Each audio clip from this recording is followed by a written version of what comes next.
বলছি মা, আজ যা হলো তারপরে তোমরা পাড়ায় কি করে মুখ দেখাবে তা জানি না, কিন্তু আমি পরিষ্কার জানিয়ে দিচ্ছি যে আমি চাই না কাল বিয়েতে সুধা আসুক।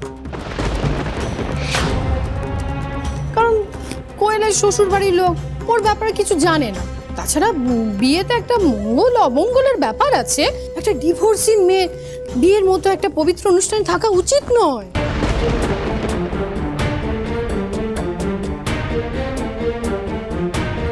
তুমি ঠিকই বলেছো পিসিমণি, শুভ কাজে সুধার অশুভ ছায়া না পড়াই ভালো। বৌদি, তোমরা কিন্তু সবসময় দিদিকে চিন্তা করো না পিসিমণি, আমি বিয়েতে যাব না। আমার ভালোবাসা আর শুভেচ্ছা সবসময় কোয়েলের সাথে আছে। আমার জন্য কোয়েলের বিয়েতে কোনো বাধা পড়বে না, কথা দিলাম।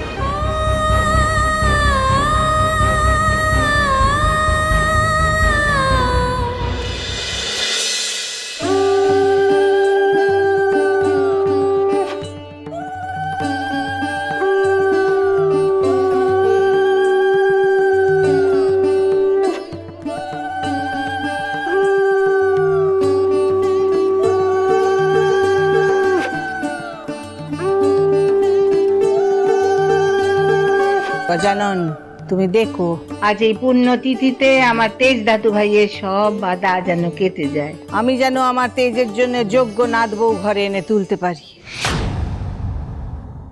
না ঠাম্মি, কাউকে জীবনসঙ্গী করা তো দূর, তেজ বসু মল্লিক আর কোনোদিনও কোনো মেয়েকে ভরসা করবে না। তুমি শুধু আমাকে আশীর্বাদ করো, আমি যেন তেজ বেকারিকে দেশের নাম্বার 1 বেকারি বানাতে পারি। এটাই এখন আমার প্রধান এবং একমাত্র লক্ষ্য।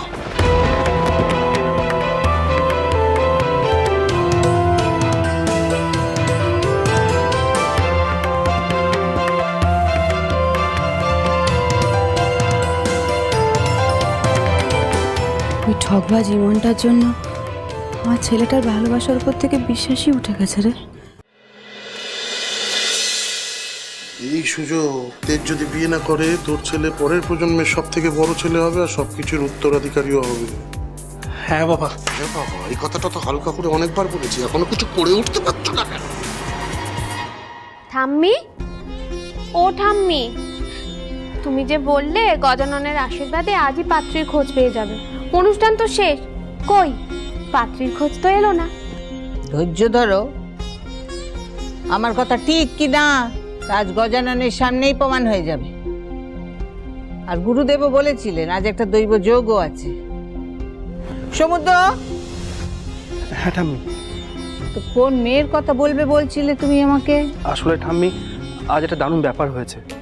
এত বছরে প্রথমবার দাদা ভাই কোনো মেয়ের দিকে চোখ তুলে তাকিয়েছে।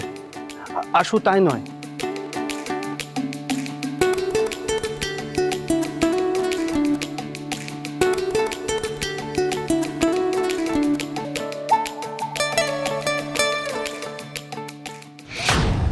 চব্বিশ ঘন্টা সময় দিলাম তোমায় সমুদ্র, তার মধ্যে ওই মেয়েকে খুঁজে বার করার দায়িত্ব তোমার।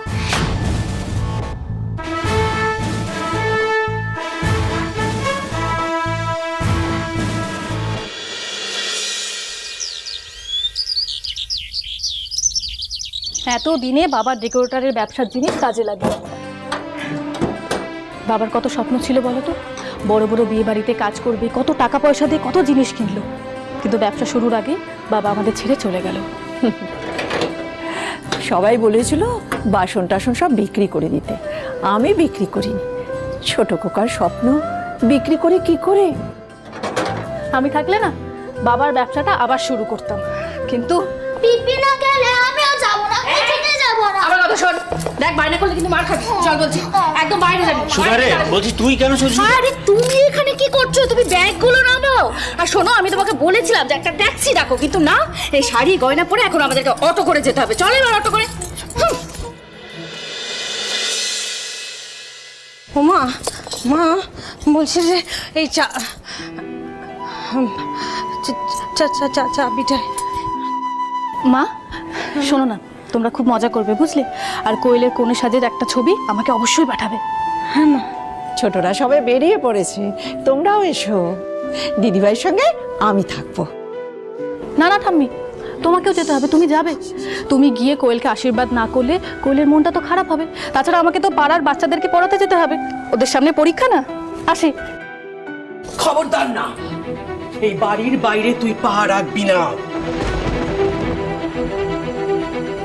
আজ থেকে তোর পাড়া বেড়ানো বন্ধ। আহা লক্ষ্মী তুমি। হ্যাঁ আমি সবাইকে একটা কথা বলে দিচ্ছি, ওই সুধা যদি বেরোয় বাড়ি থেকে, তাহলে আমাদের সবার বাড়ি থেকে বেরোনো বন্ধ হয়ে যাবে। আজ থেকে ও বাড়ির বাইরে পা রাখবে না, এটা আমি বলছি। চল ছোট, চল।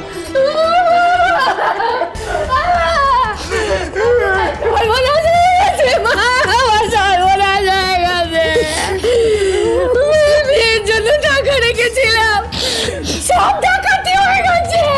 কালকে ব্যাংক থেকে টাকা তুলে আমি বাড়িতে রেখে দিলাম, রাতে টাকা দিছে আমার গলায় চুরি করে এবার টাকা আমার মেয়েটার বিয়েই আটকে যাবে। দাদা অত টাকা আমি এখন কোথায় পাবো? দাদা গো, তুমি জানো আমাদের কে আছে দাদা? তুমি ক্যাশ টাকার অভাবে ওই ইভেন্ট কোম্পানির মালিক ইমন হালদার এসব তুলে নিয়ে যাচ্ছে। এসব সাতের বাইরে গিয়ে বড় লোক ছেলের সাথে মেয়ের বিয়ে ঠিক করেছিলাম। এখন যদি এই বিয়ে ভেঙে যায়, আমার কোয়েলের সর্বনাশ হয়ে যাবে। বড়লোকিপনার মোহে ফাঁসলে এরকমই দুর্গতি হয়।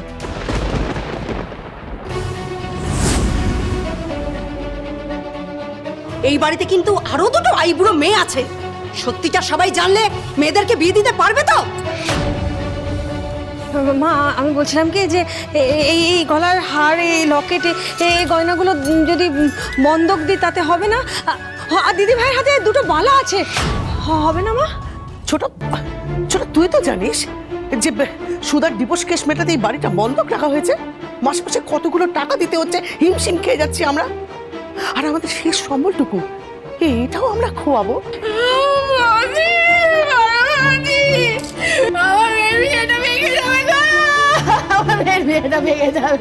এরকম কিচ্ছু হবে না।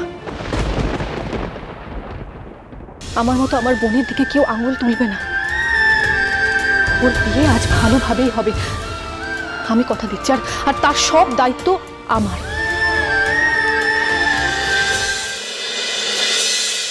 হাতে পায়ে জোর নেই নাকি? হ্যাঁ, ডেকোরেশন খোলো। কতক্ষণ থেকে খুলতে বলছি? খোলো ফাস্ট ফাস্ট। দয়া করে এরকম করবেন না প্লিজ। ছেলের বাড়ি থেকে তত্ত্ব চলে আসবে, আর কিছুক্ষণ পর আমার গায়ে হলো। টাকা দেওয়ার ক্ষমতা নেই, নেকা কান্না কাদা হচ্ছে। ছেঁড়া কাঁথায় শুয়ে লাখ টাকা স্বপ্ন দেখার সব দেখাচ্ছি। কি করছেন আপনি? আমার পিসেমশাই আপনাদের টাকা দিতে পারেনি বলে একটা মেয়ের বিয়ে এভাবে বন্ধ করে দিচ্ছেন? দেখুন, আমরা মধ্যবিত্ত পরিবারের, সারা জীবনের সঞ্চয় দিয়ে আমাদের মা বাবারা মেয়েদের বিয়ে দেয়। আপনারা দয়া করে কাজ আটকাবেন না। আমরা সবাই মিলে আস্তে আস্তে আপনার টাকা শোধ করে দেবো। হোয়াট ডু মিন বাই আস্তে আস্তে? এটা কি পাড়া মুদি দোকান নাকি? ধার বাকিতে A to Z event management company কোনো কাজ করে না। No EMI applicable. টাকা দাও, সার্ভিস নাও। সুধা, এই সুধা, বলছি তুই নাকি গয়নাগুলোর কথা বলতে পারছিস না? ম্যাডাম, এই সুধার কাছে না অনেক গয়না আছে, 10 ভরির মতো। আপনি ওই গয়নাগুলো নিয়ে কাজটা আবার শুরু করে কত ভরি বললেন? না, দাদু রেখে গেছে, আমি কিছুতেই বন্ধক দিতে দেব না। সবার চোখ দিদির ওই গয়নার দিকে কেন বলো তো? দিদির ভাগে যা পড়বে সেটাই সবার চাই।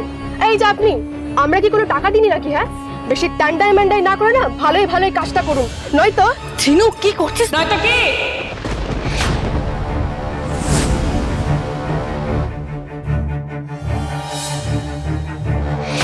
ফুটো পকেট আবার গলা তুলে হুমকি দিচ্ছে দেখছি। জানো আমি কে?